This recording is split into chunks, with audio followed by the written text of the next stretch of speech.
So I get a lot of questions about what I put on my eyes. So my goggles, what, do you think I was talking about something else? So these are Skyzone SKY02 V4.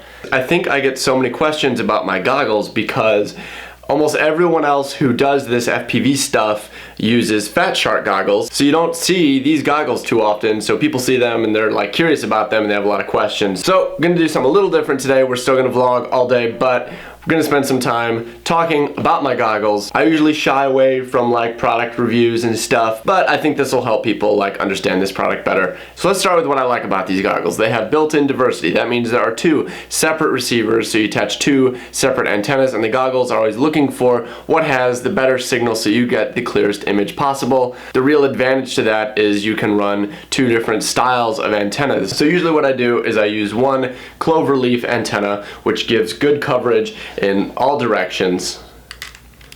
And then on the other receiver, I run a directional patch antenna.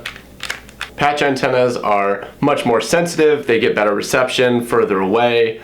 The disadvantage though is they are directional, so they only really receive signal if the patch is facing the source of the signal. So by using both of these, one antenna gives you good 360 coverage and the other one gives you directional, so basically I try to position myself when I fly so that the main area that I'm flying is in front of me and the patch antenna will pick up that, but then if I go too far to the sides or even behind me, the cloverleaf makes sure that I get coverage everywhere that I might want to fly at a given spot. If I'm flying in an abandoned building and I'm going to be behind a lot of concrete walls, this patch antenna penetrates the walls better, gives me better signal when there are like sources of blockage and stuff. The next thing I'll say that I like about these goggles is image quality. I think the picture looks really, really good. Good color, good contrast, and you can even adjust it to suit your liking if you like a little bit more or less. So good quality receivers and good image quality, that's really all you need to have a good experience, but those aren't really anything that are unique to this goggle. So let me tell you about the best feature that is unique to this goggle, which is a built-in frequency scanner. So I'm gonna try and get my iPhone pointed at one of the screens so I can show you how this works. Alright, I think you can see this screen alright. Now I've got two tiny whoops set up, transmitting on different channels, so we should have a nice and busy frequency. Now I'm gonna press and hold the camera button until this chart shows up. Then I press the camera button again, and the goggles actually start scanning the entire 5.8 frequency band. And after about a minute it's done, and now you can actually see the entire frequency band. And now what I'm doing is I'm using the two smaller buttons next to the bigger camera button to move frequency by frequency through the band. So instead of moving through bands or through channels, I can just move from 5740 to 5745. So this just makes it really easy to find your channel and get to it, and you can also use it before you plug in your video transmitter to see which areas of the band are open for you to use. Once you're all sorted on your channel, just press and hold the camera button again to make the frequency scanner chart go away. If you prefer, you can move through channels and bands like you normally do with the buttons on the other side of the goggle. So here I'm just moving band by band, and then once in a band I can just switch channel to channel within that band. But honestly, I rarely switch my channel this way. I really like using the frequency scanner and pretty much always use that. So I think that's what makes these really unique. They've got all the other features that other high-end goggles have, built-in DVR, the memory card goes right in there, AV in, AV out, built-in head tracking so you can connect this to your transmitter. And if you are flying like an airplane that you want to move the camera with your head, you can do all that. I don't really play with it. I've done it one time, it's cool, but it's not good for FPV acrobatic race drones. Now let me tell you about some of the things I do not like about these goggles. Starting with the user interface. It's like totally clunky and hard to use. You get used to it, and once you know what you're doing, it's not a problem, but like, I Everything is done with these buttons that are along the top of the goggles, and they're not even labeled for most of the things that you want to do. Like you saw when I was showing you how to use the frequency scan, you have to long press the camera button. So like, how would you know that's it? Like, it's not labeled for that at all.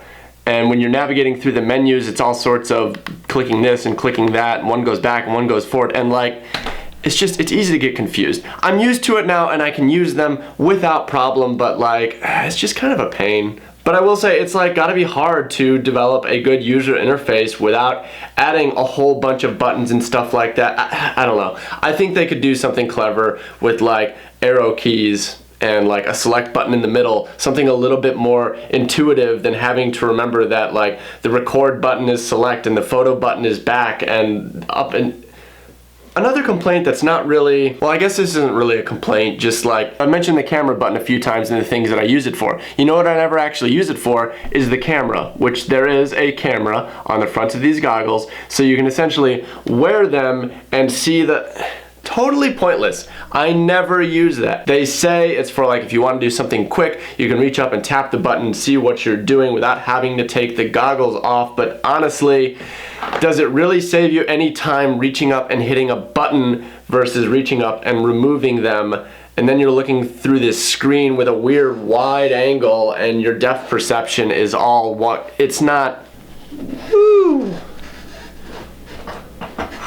Can you imagine if I actually like walked around looking at the world through this camera? Like, that's just totally, like, I'm not gonna do that. So I think that's a pretty good overview of some of my likes and dislikes. Overall, I really, really like and believe in this product, and I do highly recommend this product. I have tried several of the Fatshark goggles and they're fine too. I don't necessarily dislike them, I just like these better. I like that there's no muss and fuss. You don't have to buy a separate receiver module. Diversity comes built in. I just like the simplicity of having the receivers built in, and they're quality receivers. I do pay attention to what's out there and all the new high-end receivers that are coming out for Fatsharks and how well they perform, and like, that's great. And do your true I don't remember what they're called. Do some of those receivers that you can put in Fatshark goggles outperform these?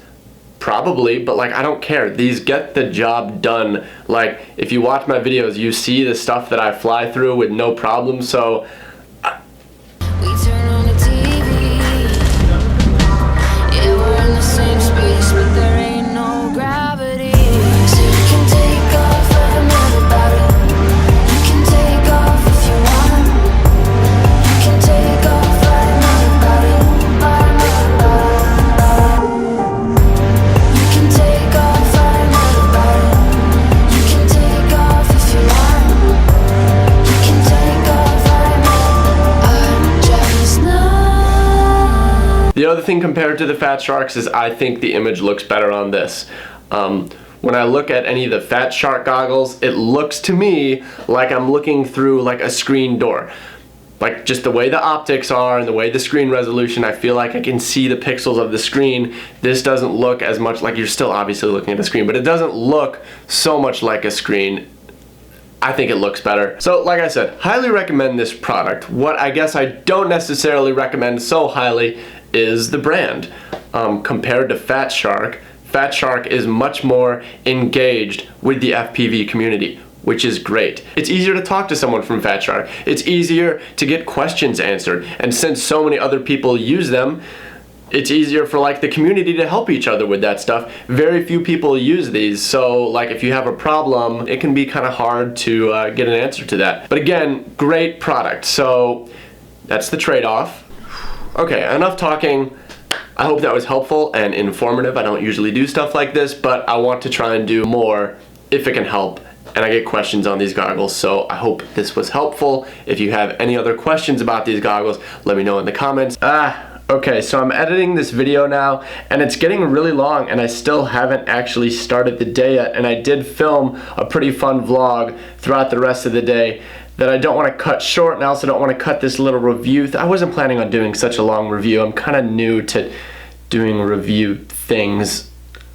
So anyways, I'm gonna cut all the stuff I filmed into 2 parts because I don't want to make a 20-minute video that's just way too long. So I'm gonna stop this video here and post the rest of the vlog tomorrow. I spent some more time talking about and talking to other people about the goggles. So if you want to see even more about my Skyzone goggles, I'll see you tomorrow. Or if you want to see one of my more regular drone lifestyle vlog things, I'll see you tomorrow. Basically, I just hope to see you tomorrow for part 2.